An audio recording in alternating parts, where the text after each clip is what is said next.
Normally on Mondays, we get to spend a little bit of time looking at the new college football rankings, but the new AP Top 25 came out on Tuesday. So let's talk to our friends, the Poll Assassin.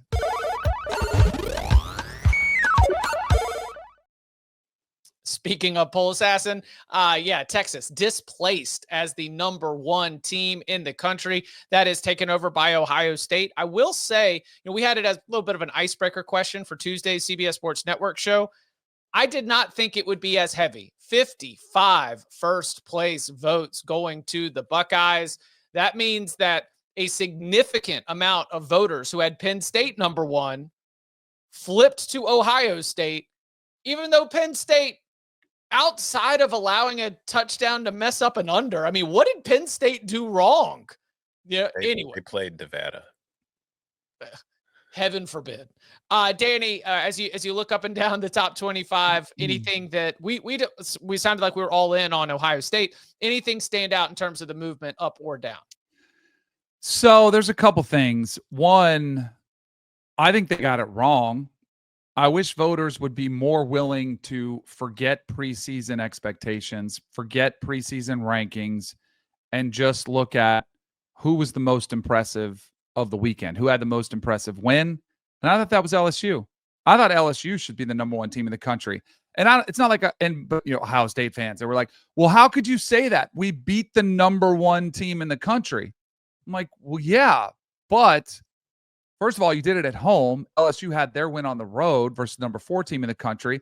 And how do we know Texas, they don't look like the number one team in the country anymore? And granted, you did win that game. And I don't think you should be outside. I had them at number 2. I don't think you should be completely disrespected. But if you're supposed to just forget everything you saw and just go with what you saw on the field, I thought LSU should have been number 1. And they only received, 3? 3. So I was going to say, 3 voters agree with you. Right. Which isn't, in my opinion, isn't enough. I thought there should have been more people that should have been, given credit for that. So again, it's week 2. It doesn't mean that much perception-wise, but that was just something that kind of bothers me. I think your ranking should be incredibly volatile, throughout the first month of the season when we're still gathering information, because we didn't know anything about any of these teams. Now that we know a little bit more, I thought LSU looked better in that performance on the road. So that was kind of the thing at the top that kind of jumped out to me and sort of bothers me that the AP voters aren't willing to forget what they thought in the preseason. Because I'm sure there are a lot that had Ohio State at 2, and they were like, well, I'm going to bump them up 1. And it doesn't make much sense to me the way that the formula works. I just had a moment of clarity. Danny's arguing for LSU, but it's not SEC bias. Right. It's ACC bias. Yeah. You're arguing that beating Clemson is more impressive than beating Texas. And I am here to tell you that at the end of the year, Clemson will not be a better football team than Texas. They just won't be. I'll take a side bet. Record-wise or head-to-head? Just period. They're not a better team. Side bet. It's talked about this all off season. We got into the argument on the TV show last month, where I said that there were 8 teams that could win it, and Clemson and Miami weren't, because Clemson's just not a national title contender because they can't beat elite teams. And that's exactly what happened this weekend. They lost at home to a team that's on the same level as they are. Texas lost on the road to Ohio State while outplaying Ohio State in most areas. So I have no problem with Ohio State being number 1. They have the most impressive win of the season so far. They should be number 1. If you want to argue LSU should be ahead of Penn State, that's fine, because Penn State, listen, they killed Nevada, but it was Nevada. LSU went on the road and beat Clemson, and I am comfortable saying Clemson is better than Nevada. In fact, if Clemson played Nevada, they would run up the score, run up Cade Klubnik's stats, and make you think he's good at playing football. But to your point, good at playing football. Yeah, I know. I know that's just being hyperbolic for fun. But Mike Wilbon's very disappointed in you. Yeah. To your point, hey, you know what? That's the first time Wilbon has said something that I've agreed with in 15 years. So thank you, Mike. To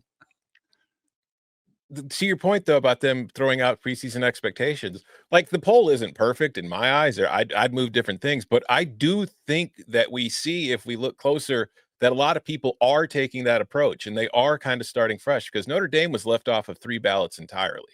Wow. Alabama fell all the way to 21, and they were left off of 14 ballots. So, like, a lot of these teams that lost in these big games were punished by a lot of the voters by just being left off the top 25 and them putting other teams in their place. For now, they'll probably be back as soon as they win games. Clemson was on everybody's ballot for some reason and no lower than 17th. Why Clemson gets to stay no lower than 17th while Notre Dame is off of 3 ballots, I don't know, but that's the way it works. I would agree with that. Really? They lost on the road to Miami? No, I would agree with that. Oh, I think that was okay. a good loss for Notre Dame. I was gonna say, I thought Notre Dame was more impressive than Clemson was. Yeah. But yeah, so I don't really have any outstanding problems with anything we see. There are some individual votes that I'm just kind of like eyebrow raising. Like one person still has Texas at number 3, and I'm just kind of like, all right, you're just not really paying. You know, you're just a little too in love with your own thoughts. But other than that, there's nothing that truly stands out. I will say, it is strange to me that based on what we've seen so far, that oh no, actually no, you know what? They're lower than I thought. I thought Kansas State got more votes than that, but they didn't. All right, never mind. So I wish Utah was higher. I just think that no one watched it. They were left off of 28 ballots. Yeah, Utah was checking in at like number Utah, I think, was like 26 in the preseason balloting, and they only move up, or 27. They only move up to 25. That is not in line with the statement that was made. I just think that 11 p.m. Eastern time kickoff, no one saw how clinical that was. Tom, no one saw that. What was it? A 10-minute drive. Mm-hmm. They just put that thing in park, and they were like, okay, we've been beaten up on these guys enough. Let's get this thing to triple zeros. They could have scored 50 in that game if they really wanted to.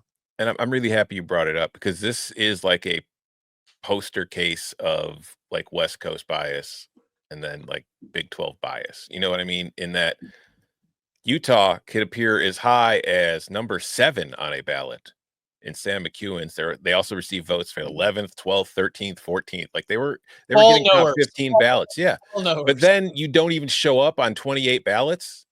That tells me that you were not watched, because you were the late night game on Saturday. So everybody else was either writing their stories, if they are actually writing members of the college football media, which again, a lot of the people in this poll aren't. They're like radio hosts, or they're just whatever.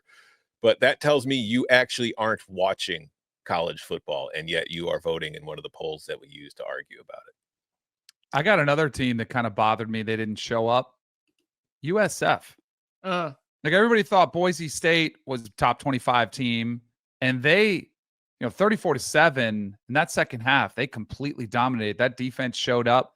I would have liked to see USF got a little bit more credit for that win. I thought it was one of the better wins from a score, dominating the game. I thought they should have showed up in this poll somewhere.